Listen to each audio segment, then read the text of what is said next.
Hi guys. We got a good response from the landscape demo we did last time. So since our next section is the self-portrait, I thought I'd do another demo video. So here we are.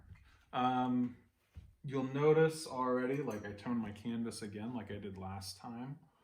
I really liked that yellow color. I got a good response from it, so I thought let's try it again and see how that works with the self-portrait this time.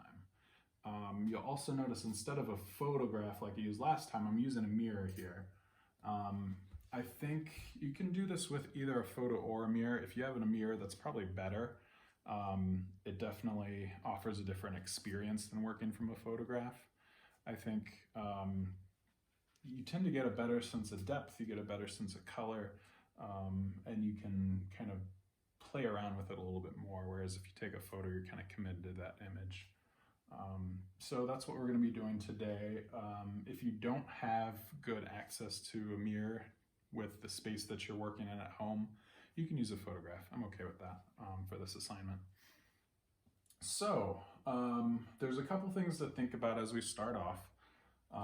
Normally I tend to use a slightly larger than this panel for self-portraits, because you find out, like, once you're getting into it, some of these details like around the eyes and stuff get harder with the smaller space that you're working with. With COVID-19 I have limited access with panels at home, so I'm just using what I have here. So this is about a 12 by 16, but most folks tend to use a 16 by 20 for this assignment. So another thing we want to think about there with portraits, there are kind of a couple basic rules to really consider as we're working. And these will give us some guidelines to let us know if things are kind of moving into the wrong place on the face, if some of your features are getting too big or anything like that. So we basically we're going to break the face down a little bit. Let me grab some chalk real quick. I think the easiest way is just draw on the canvas here to show you what I have in mind here.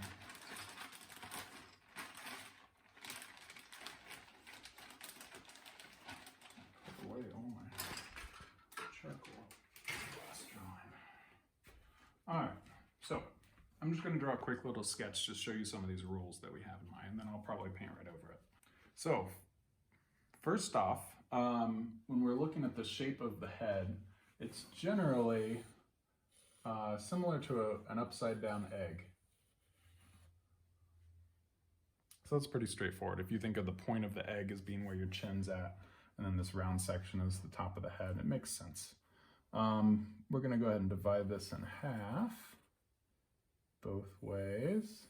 And that brings us to our next rule with portraiture, and that is that the eyes occur halfway down the head. Let's make that eye a little bit bigger. There we go. Now already there's one other thing to consider here. The eye spacing here, you should have space for a third eye to happen right in the middle between your two real eyes. So that's how you can kind of tell that you're spacing those eyes right. There should be enough for a third one that's the same size right in the middle there. Now moving down, we'll go halfway down again, and this is where we have the nose. So the base of the nose is halfway from the eyes to the chin. And then the lips are again halfway down. So we'll put our lips kind of like that. And that's basic structure here.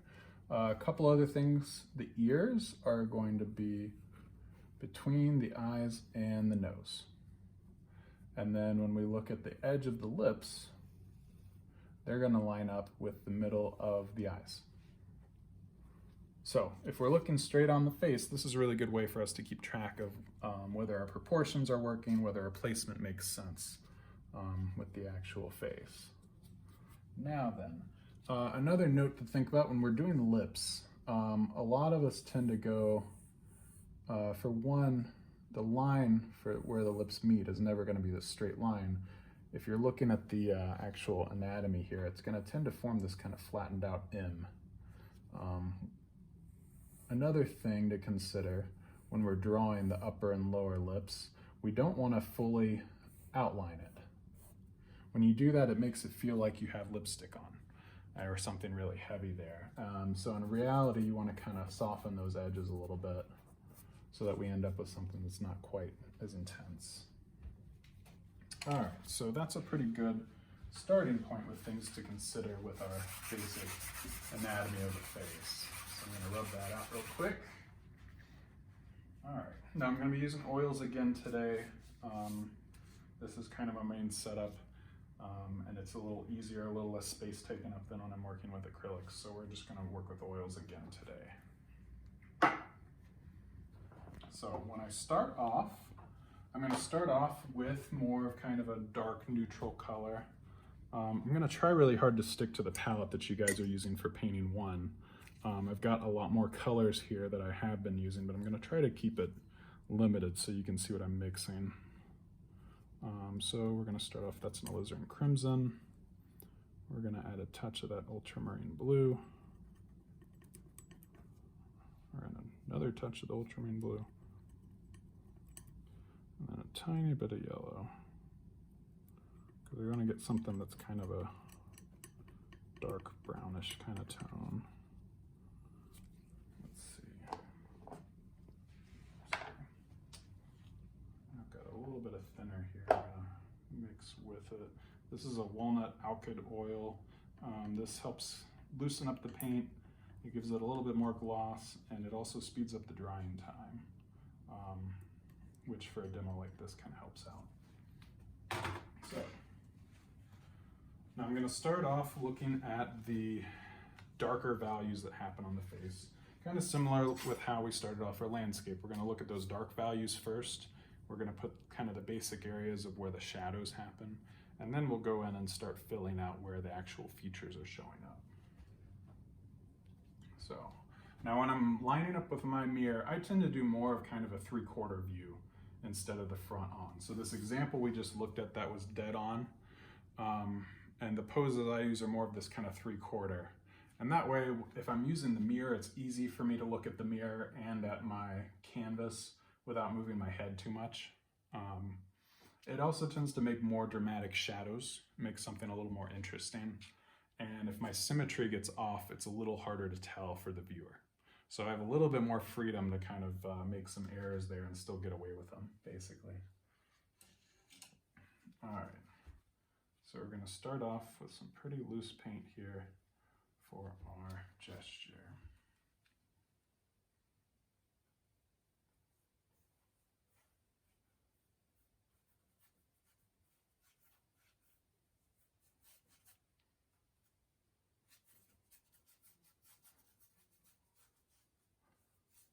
Now you'll notice, now if I'm just working with that egg shape, it's probably gonna start up here. If you have facial hair like me, that's gonna extend that shape quite a bit further here. Today I'm gonna focus mostly on the face, and I'll get a little bit of a suggestion of the beard, but I'm really gonna be focusing a lot more on these key features here.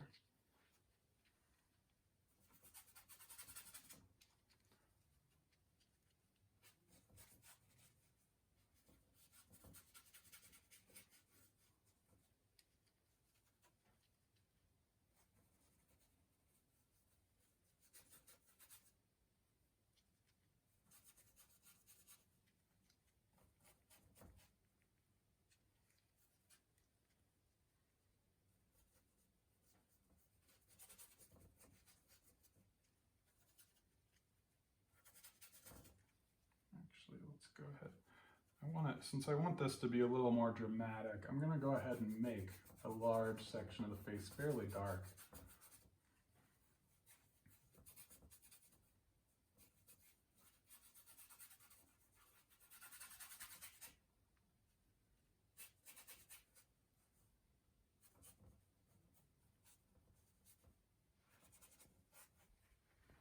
All right, so when I look at my reflection, I'm seeing this really strong highlight happening along this edge because that's where I'm catching most of the light. I'm gonna have a lot more shadow happening on the other side.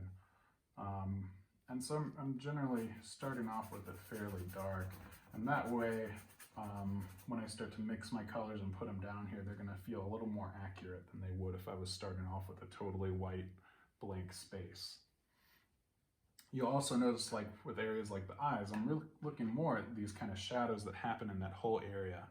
One thing you don't want to do is have really bright white eyes, that it takes you entirely out of the reality that you're going for with the painting.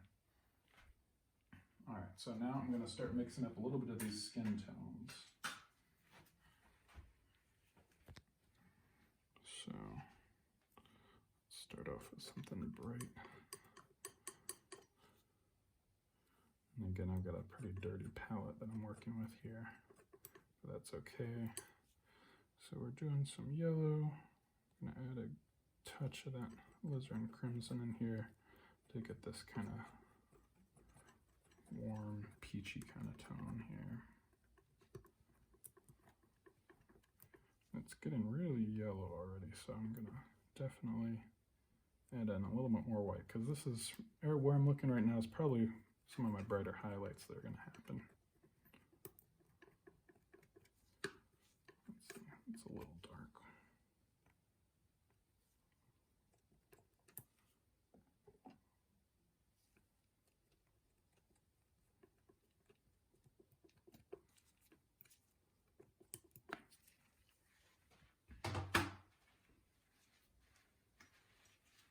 So, and I feel like normally when we first start doing the portraits in class, there are a lot of people asking how to get more of like a Caucasian skin tone, and basically if you get close to an orange and add white in there, that'll get you close to kind of a generic standard kind of Caucasian tone, and then you can definitely tweak it from there.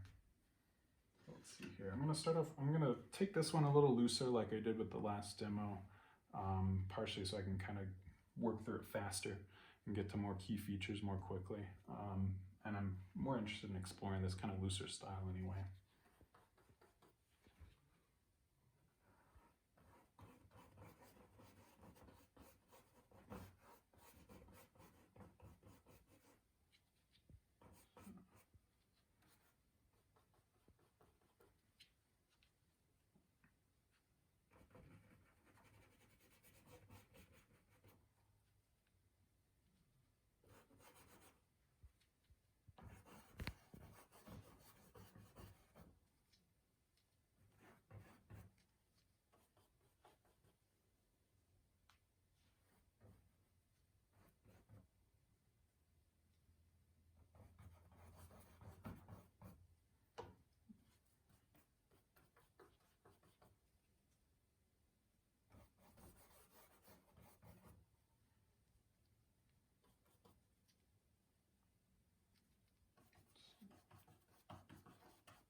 So you can see already, just by getting those darks, adding highlights, and then starting to do this kind of blending step in a few places, I'm already starting to see what resembles a face pretty well. It's certainly going to take more sophistication as I go along, but already you can see eyes, you can see the structure happening around the eyes. We're seeing a couple different levels with the nose. We're starting to see the skin happening right under where my lips would be here. So let's go ahead and pump up those lips just a little bit.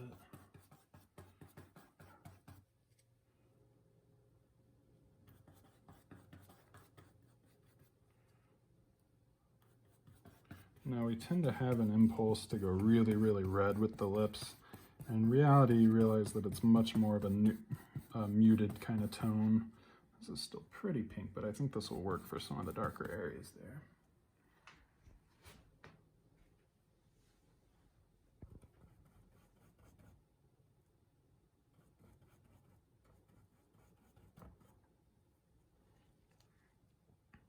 And with my upper lip versus my lower lip, the upper lip is going to tend to be in a lot more shadow, versus the lower lip is going to tend to catch more highlight. That's just kind of how your face is structured there.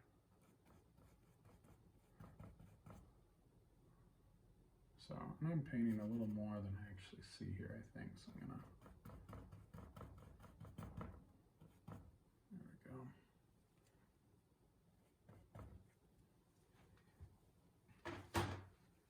All right, let's switch brushes here.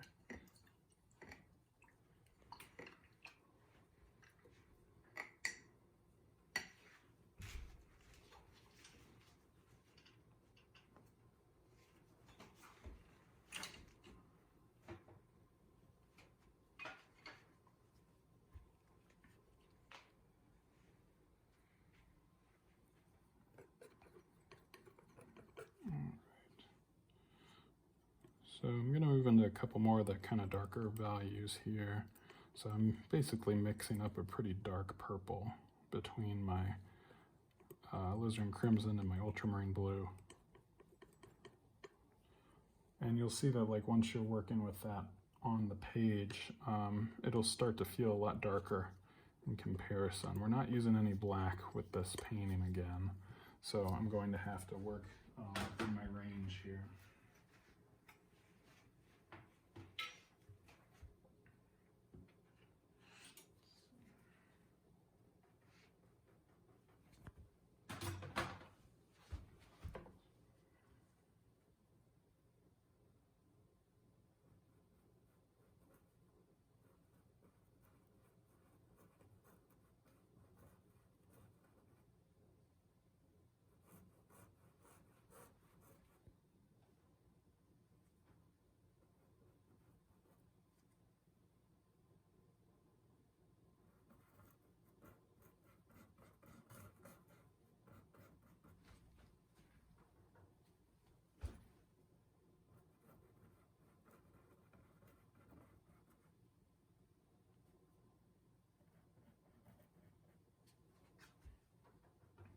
Now I'm starting off with my eyes. I tend to do kind of this over arch and then just the pupils and keep them all fairly dark at first.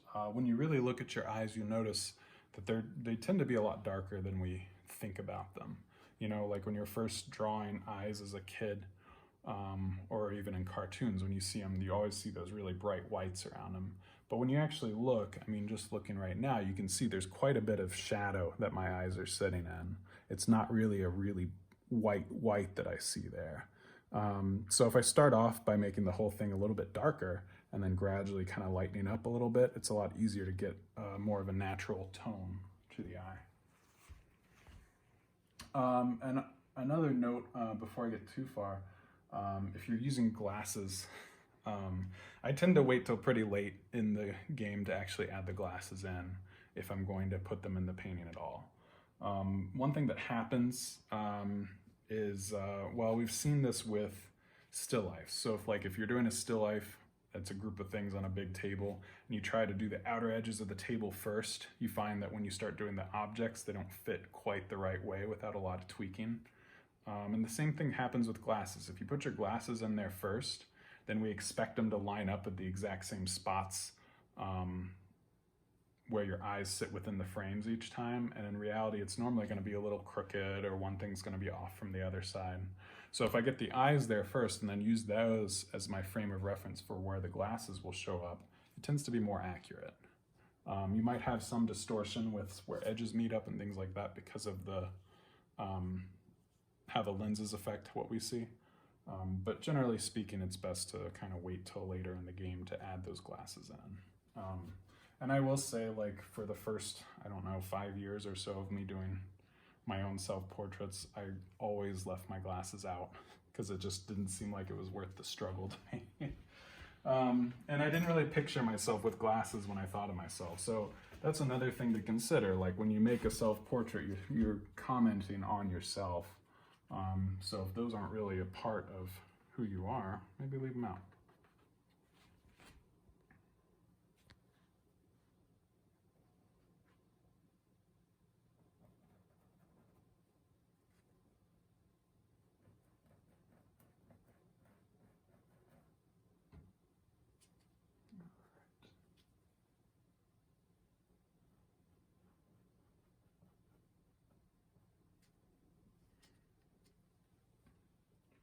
So I'm going to switch back to a bigger brush.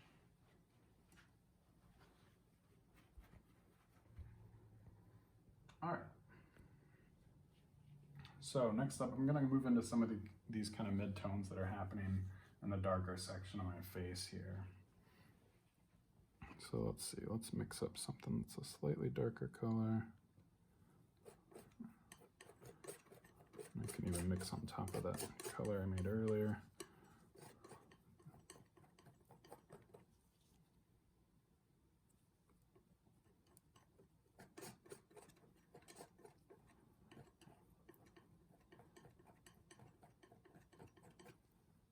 I'll go just a touch muted here.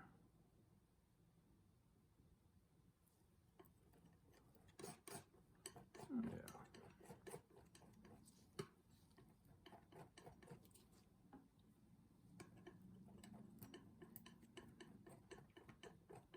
So this is another case where, like, when we think of our when we think of skin tones, we tend to think of like very limited range of colors. But the more artists you look at painting, the more you start to realize that you can actually access a lot wider range of colors and still have it look really accurate.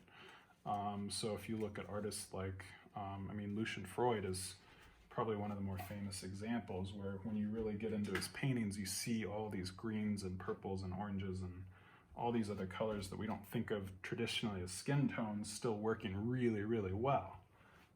So that's one thing I would say, don't be afraid to get a little more bold and a little more adventurous with your color choices, because you can always rein them back in and make them more neutral if you feel like you've gone too far.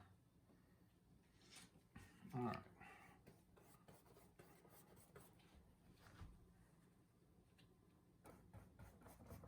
So that's kind of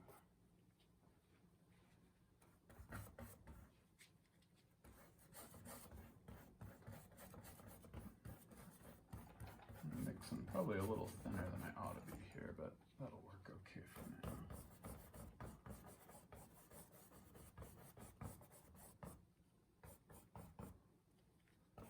It's probably a good idea to start getting that facial hair in there soon, actually. So we'll go ahead and do that next.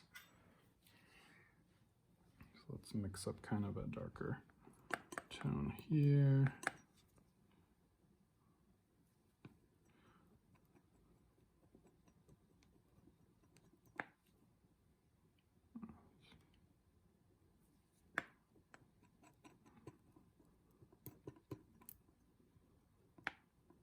Cool, so this is almost kind of like a green here.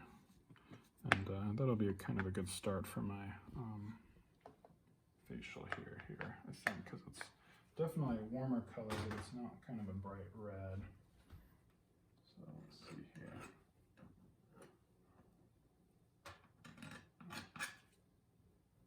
I already blotted out part of those lips. But that's a pretty good color to start with, so we'll use that.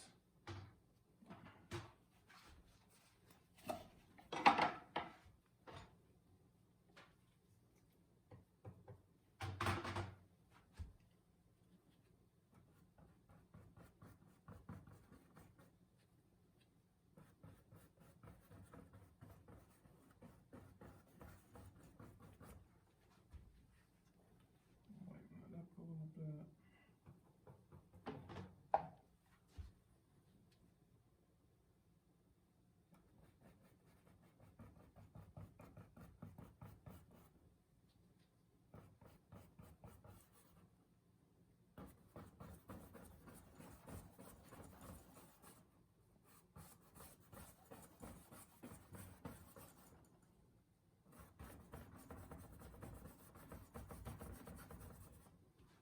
Now with this, even with the hair, we want to try not to get too one-dimensional with our color. So I'm going to go ahead and bring some of that purple back in here.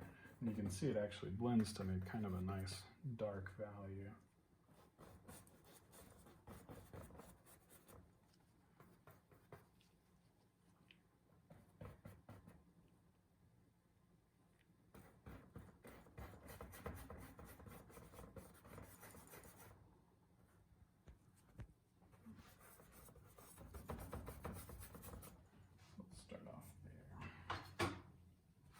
Now, as the case with all my other paintings and all my other drawings, like I'm going to be moving around the composition as I work. I'm never fixated on finishing one spot and then moving somewhere else.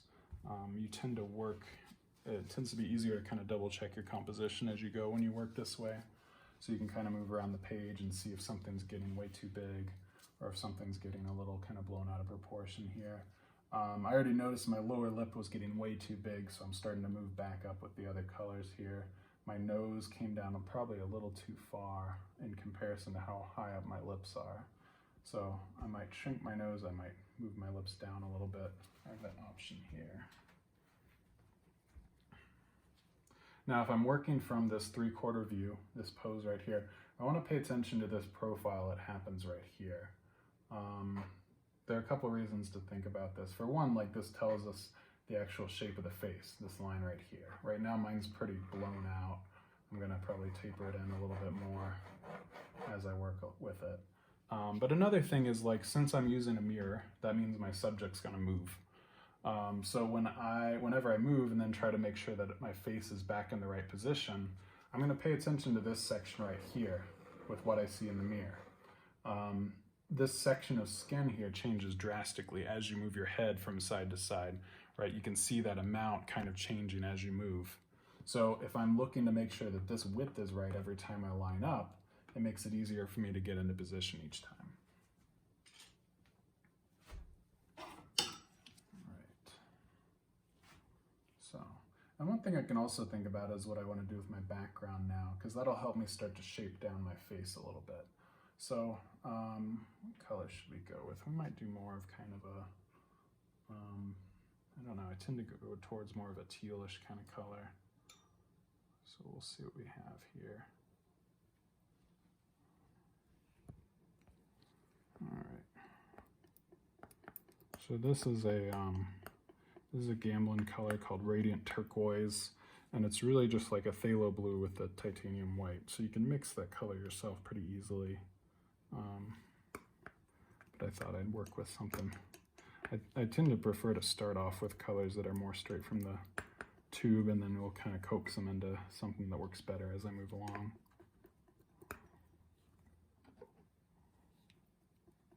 All right.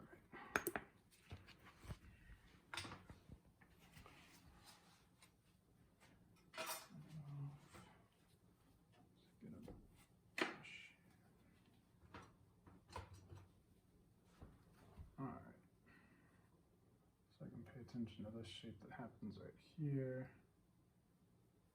That's not too bad. But as it comes out here, I think I want to come in quite a bit more.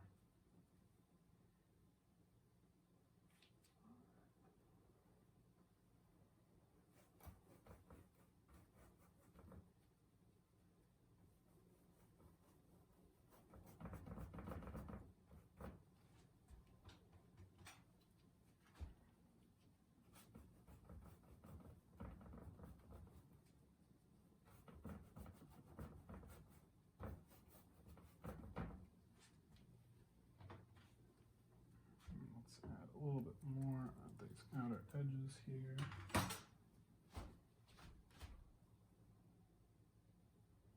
So really, I'm probably running off the page. Yeah.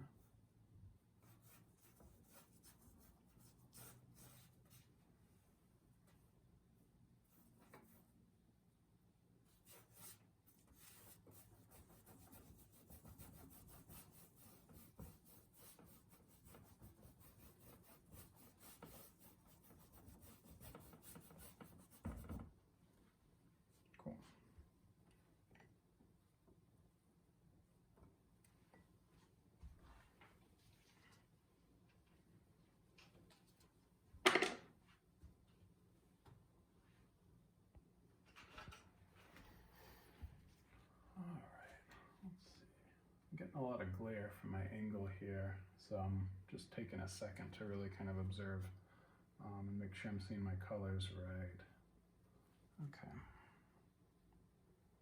So let's make a slightly darker version of this neutral tone we already made. Oh, it's a much darker version.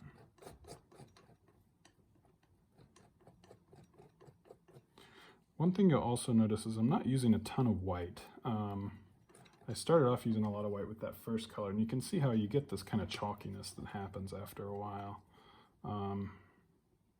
Instead, you want to kind of be limited and mix your colors as close as you can without going into that white.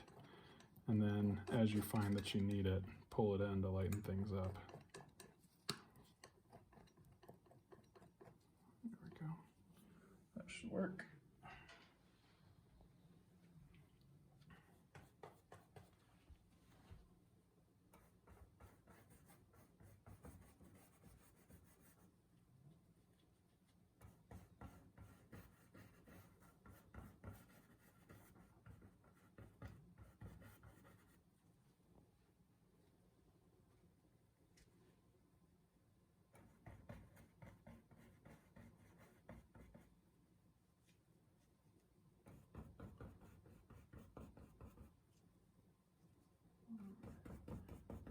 I'm actually gonna start getting few of these features in. One thing that folks tend to forget a lot when they're first starting off is the eyebrows. It seems like you end up with quite a few paintings that got to the very end and all of a sudden they haven't remembered to add in their eyebrows. So make sure you don't forget to bring those in.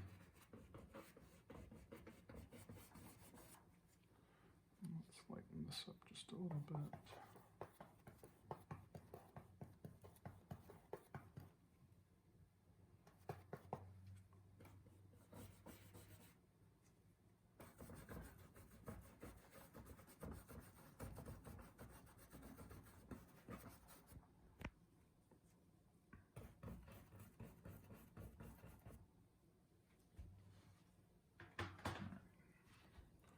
Probably going to add those whites of the eyes in pretty soon because it's getting a little freaky without them. Okay. So again, those whites are never going to be a really bright white. They're going to be more of a kind of darker gray a lot of times. Might pull a little more towards blue in some cases. Just depends on what's going on. So let's see here. Okay. So let's get more of a blue here. I'm starting to run out of space in my palette, so I'll have to go back in and clean it out in a minute here. I'm going to add just a touch of white to that. Get this lighter color.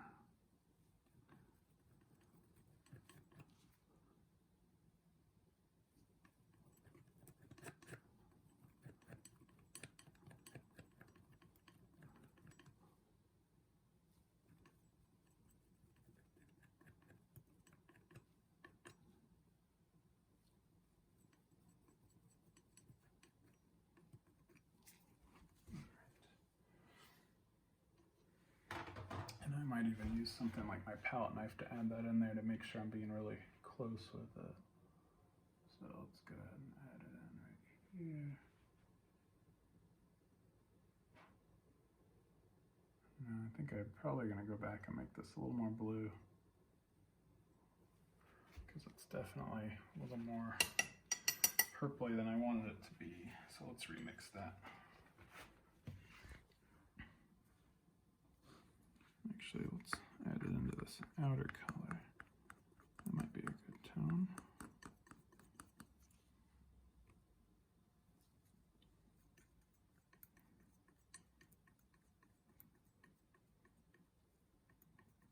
That's a pretty good one. Okay.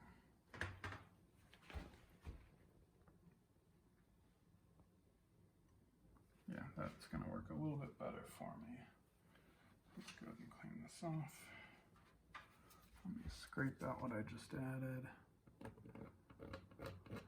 So again, remember that with your paintings, nothing's really permanent on these things.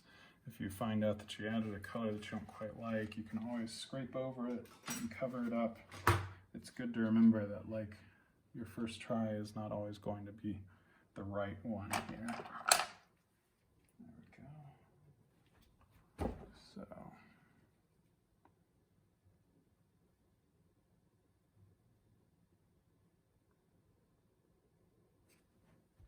And since I'm working so wet, that greenish tone I made is going to blend with this kind of purplish tone that's already on here. And we'll see something different happen.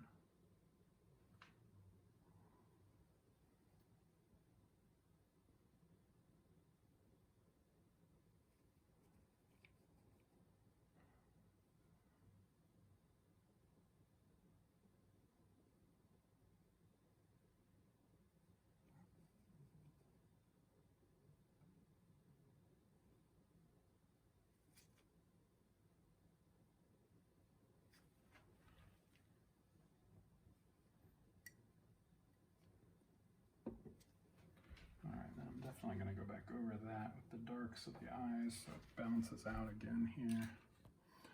You can tell that like when I'm working with the eyes, I don't want to see the whites go all the way above and below the pupil. The only time that happens is when your eyes are kind of bugging out and open all the way. They're never really going to be open that wide in a normal pose here.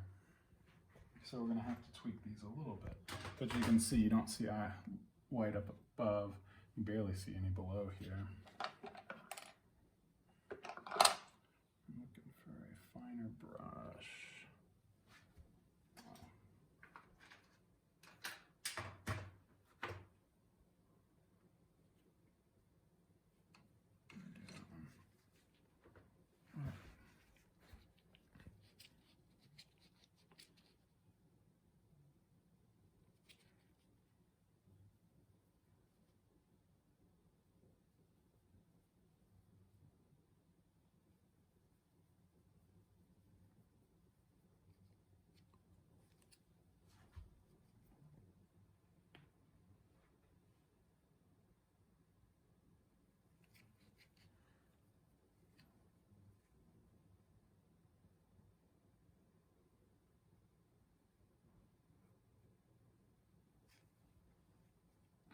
I think looking at these eyes, I'm noticing this one on the right looks way too big in comparison to the other one. So I am going to have to go back in and kind of shape it down a little bit.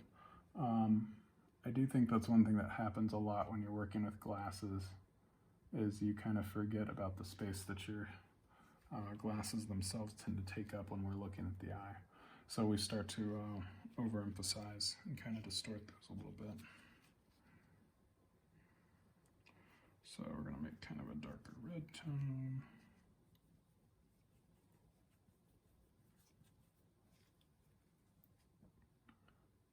We're going to get that shape down a little bit more.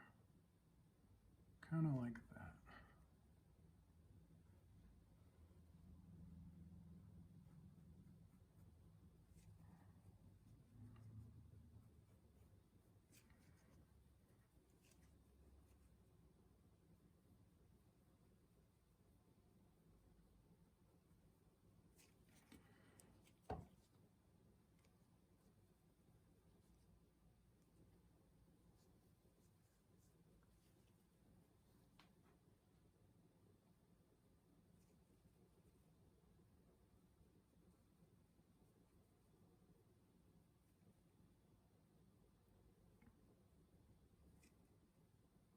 Let's see, I think I could even tweak that eye a little bit more still, balance out that shape.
So I brought the canvas down a little bit. I was having a lot of issues with glare from where I'm working. I tend to like keeping them pretty close to eye level, but you will find sometimes the reflectiveness of the paint can really be distracting. So I moved it down a little bit just so I can see things just a little bit more clearly. And it looks like my face got a little bit scrunched in, so I'm going to work next at kind of adjusting the bottom half of the features here and kind of adjust them down a little bit. It won't take too much work, I don't think, but it's definitely off a little bit. I'm already looking, this one eye is feeling pretty massive compared to the other one, so I know I'll have to make that adjustment as I go down. The nose is getting a little more kind of wider than it actually is. And these lips are way too high up, because if I'm looking at this kind of division that happens here, I'm noticing that, like, if this is maybe where the chin is, eyes to chin, nose is about halfway now, but between the nose and the chin, the lips are way high up, so I'm going to have to move them much further down. So one thing that I can do, working with oils, I can just start kind of wiping away sections that I want to edit out. So I'm just going to kind of clear off those lips a little bit. That makes it easier for me to just move that whole section down here.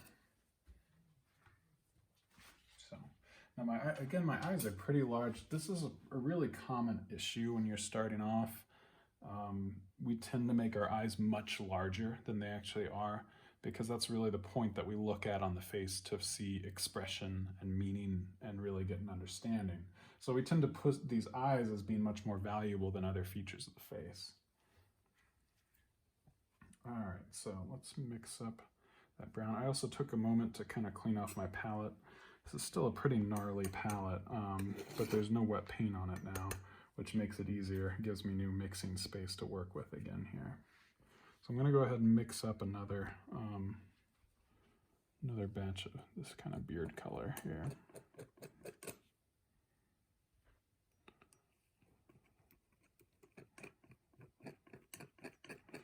So I'm using cadmium red, kind of like a medium red, and mixing in some ultramarine blue. And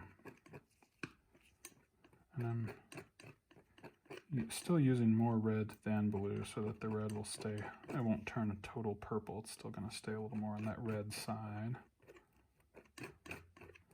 In this case, I'm wanting more of kind of a reddish facial here.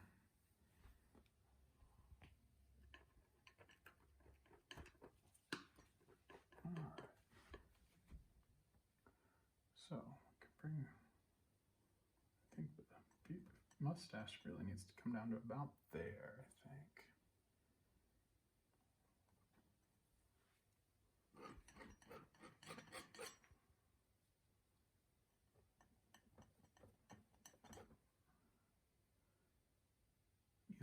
I think we're going to go down it even further now that I'm looking at it. It's good to kind of take a moment when you're doing these to kind of pause and really study your face, because even though we think we know our face pretty well, there's a lot of aspects of proportions and things like that that we can get a better understanding for just by longer observation. So.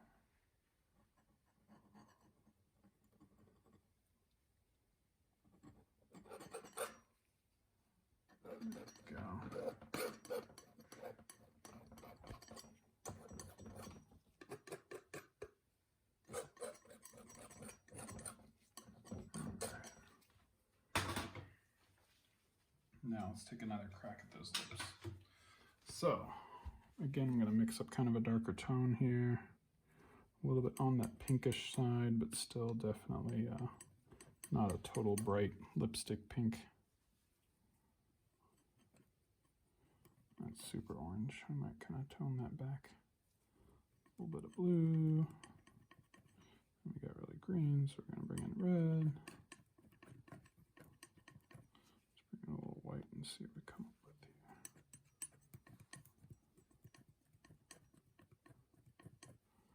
That's a little closer to what we want.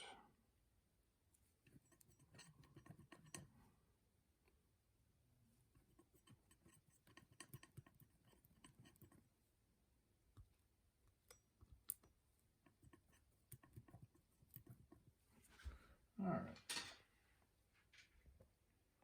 Let's use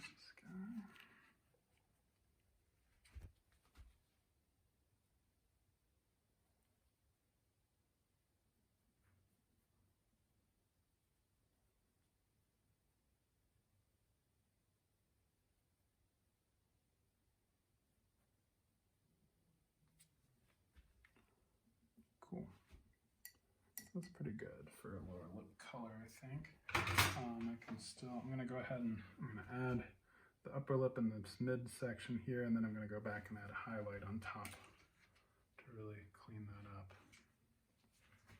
So let's go ahead and do a dark color for that mid-tone there.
A visitor over there.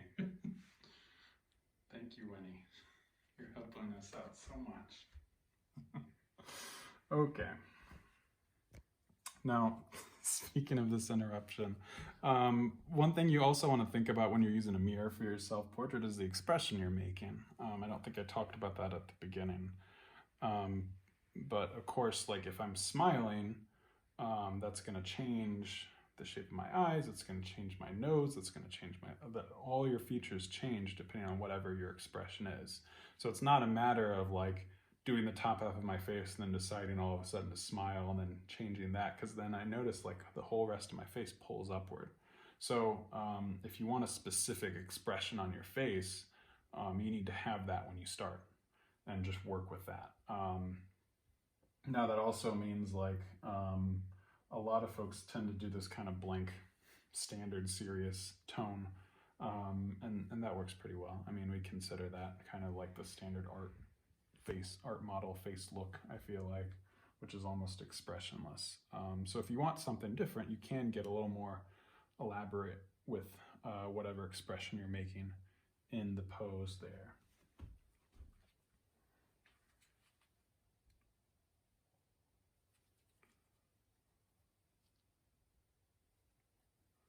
So I'm adding right now, I'm going back in and adding that little tiny bit of skin that happens right above my upper lip where the mustache doesn't quite cover. I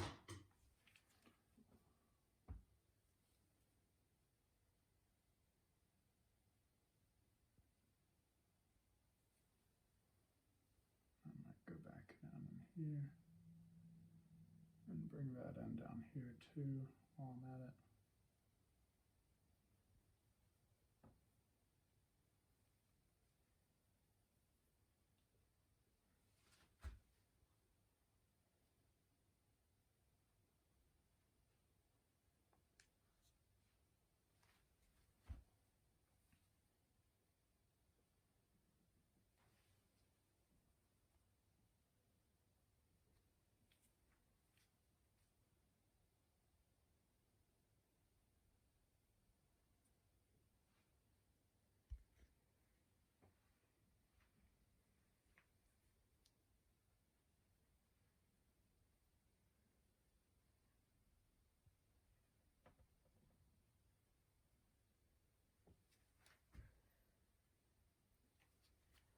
My lips still feel pretty big the way I've drawn them now.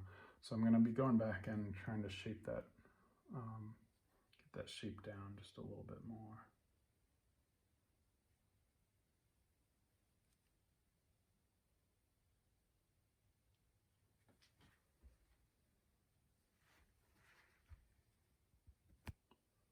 That's pretty good. And I might go up and notice I have a similar highlight that's happening right here on my nose.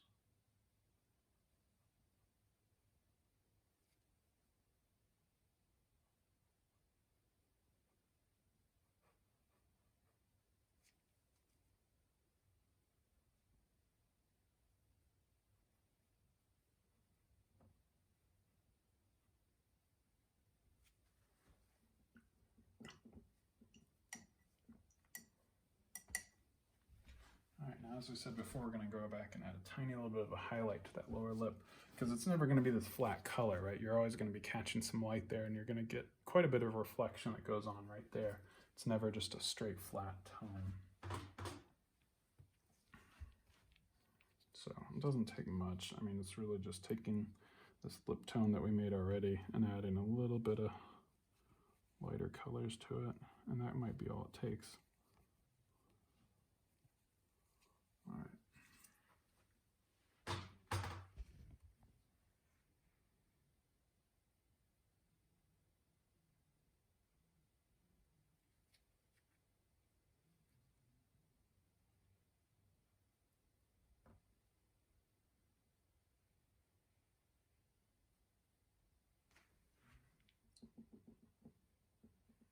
And I think looking back at it, I'm also going to need more of a shadow there too.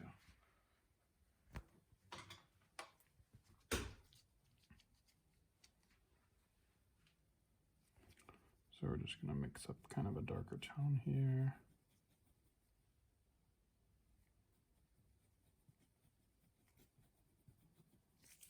This kind of purplish side of the spectrum here.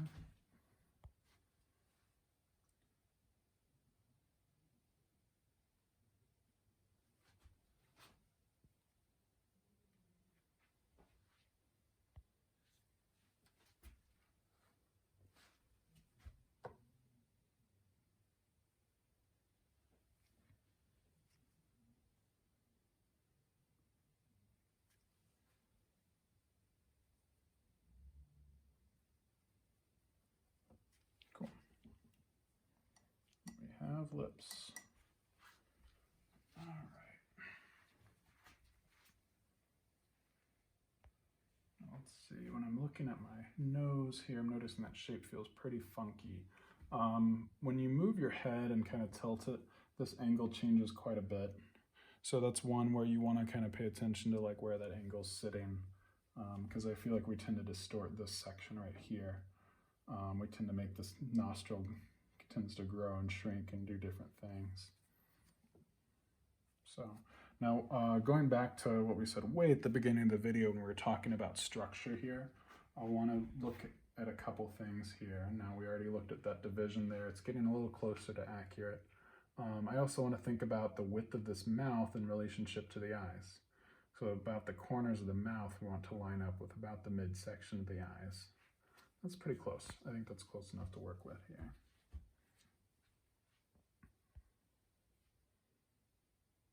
Okay.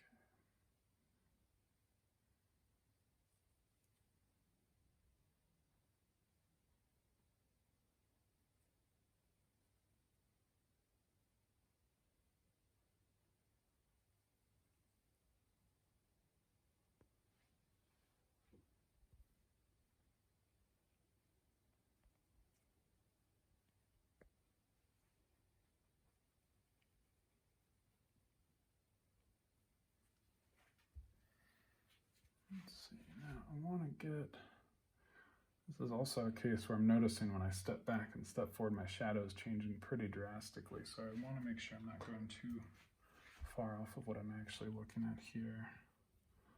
Let's get more of that purple back in. I'm going to add a touch of yellow to make it a little more neutral here.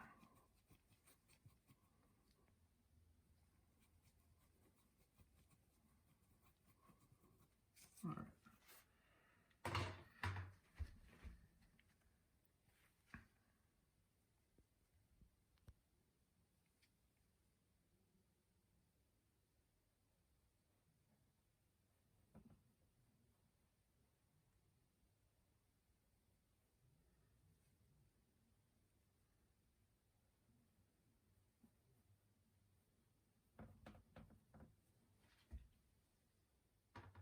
I'm being kind of a wimp when I'm mixing these colors because I'm not going nearly as dark as I probably ought to be. Again, that's one thing I would say, don't be afraid to get too dark here.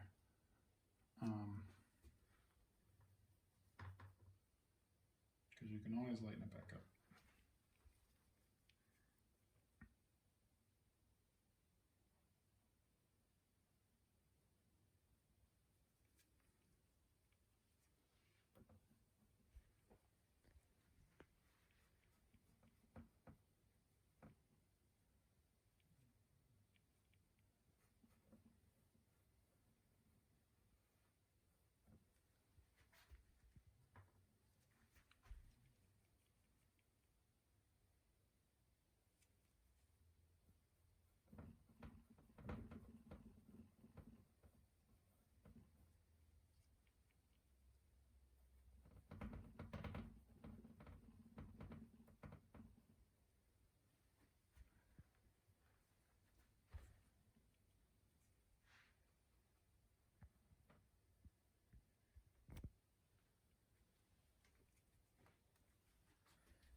All right, so I stepped back for a second and noticed that, which you can probably already see, this eye is about half the size of this eye. It's pretty massive. Now, a lot of times we're gonna find that like our eyes are actually not the same size in real life. One of them is gonna be a little bit bigger. Our nostrils might not be the same size. Like that symmetry is not something that happens exactly. It develops irregularly in nature. So being a little different is okay. In this case, it's pretty drastic, so it doesn't feel intentional here. That's one thing we always want to think about when we're doing still lifes, when we're doing landscapes, when we're doing portraits. Like, you can make changes from what you see, but you need to make your audience feel like you're making those changes on purpose and not that it was an accident.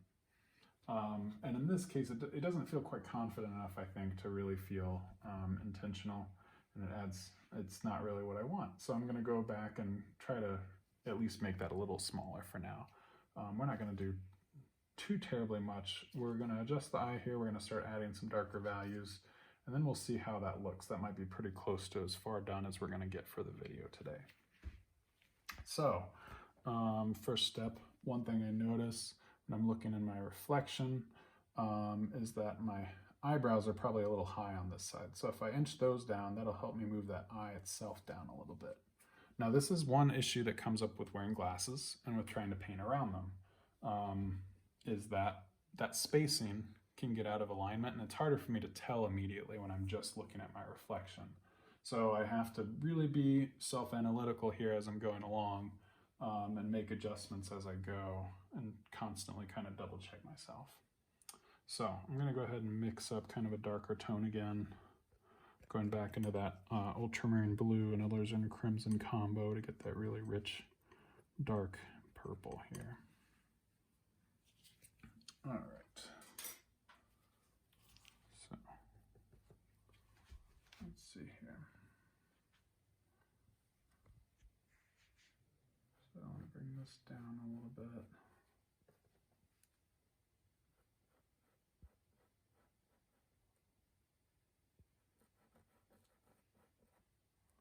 And the eye itself is also going to come down a little bit. So, and you really have to not be afraid to just kind of obliterate what you've already done for the sake of making it better.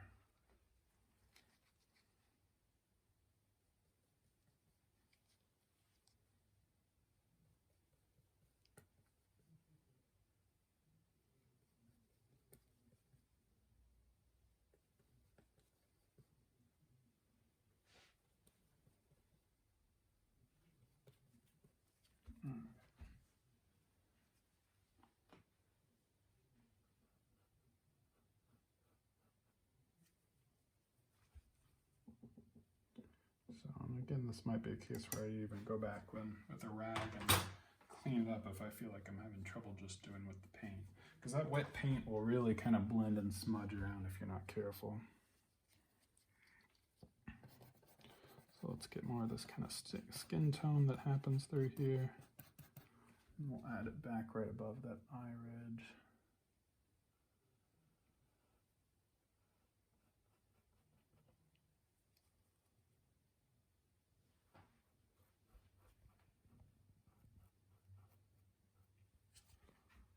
So we're feeling a little bit better about that size.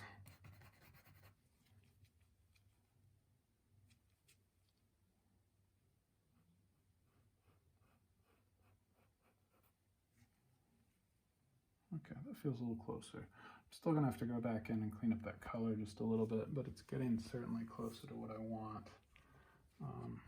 One other thing I noticed is this skin right here. I brought a highlight in there and I wanted it to be light, but it got way too light because I actually want to feel that shadow underneath the nose. You're almost always going to have more of a shadow happening right under your nose in most kind of standard lighting situations here. So I'm going to go back in and just make that kind of a darker tone. And that already helps my depth start to show up just a little bit better here. All right, so let's do a couple more shadows in a few spots, and then we'll see how we look.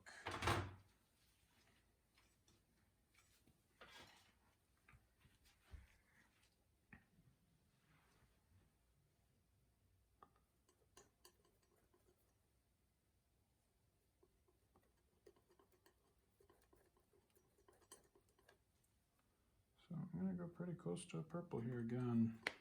I find that I use a lot of purple with these portraits a lot of times. It just helps me get that nice dark value pretty easily. Let's see, through here we want more of it.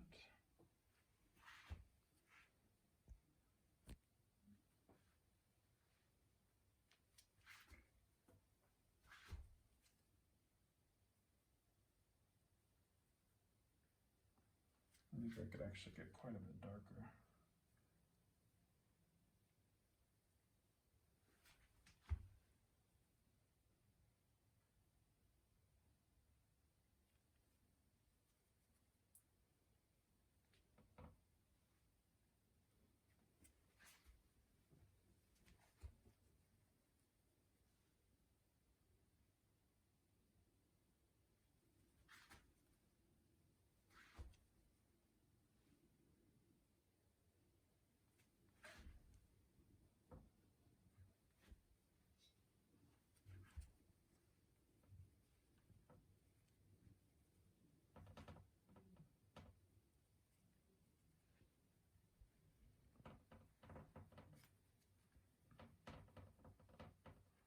So I just want to remember, like, no section of my hair is going to be one flat color.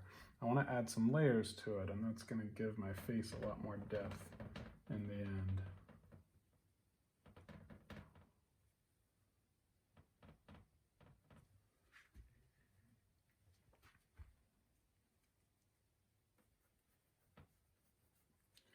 I might kind of loosely go in and start adding a little bit of the outer sections of the hair here.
All right.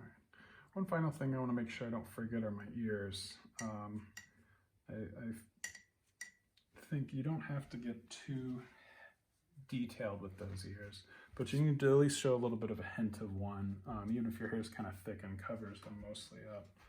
That'll just help give your face just that little extra dimension that we tend to leave out. So I'm going to mix up that kind of standard flesh tone I was using for a lot of it here.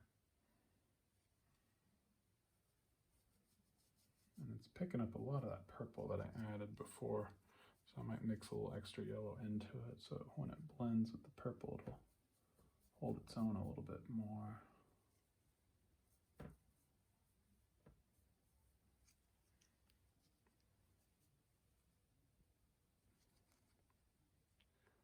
Actually, when we look at our ears, we notice a lot of pinks a lot of times, right? A lot of kind of oranges and pinks.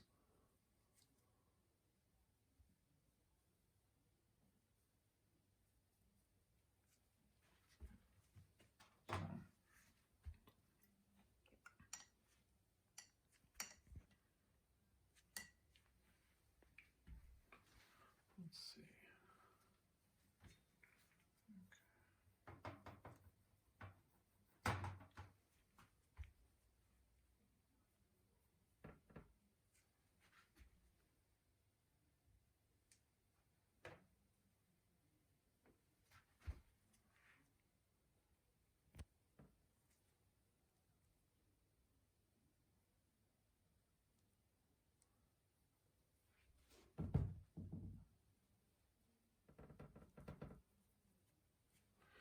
again, I'm noticing like when I get that ear in there, I want to make sure it's not going below the nose. It's not going above the eyes. I might actually want to go ahead and mix up a little bit more hair to kind of go over it.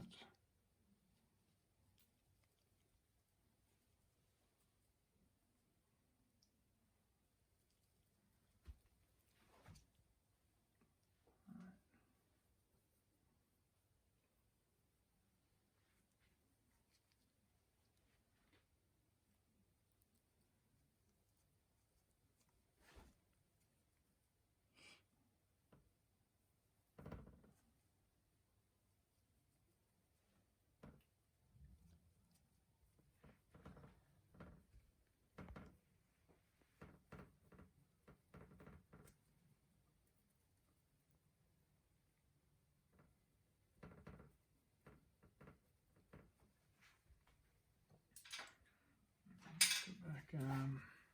Got a little bit of an effect here with this. It's really easy to overdo it with this palette knife, but if you add just a little bit, it'll kind of help that reflective quality in the hair here.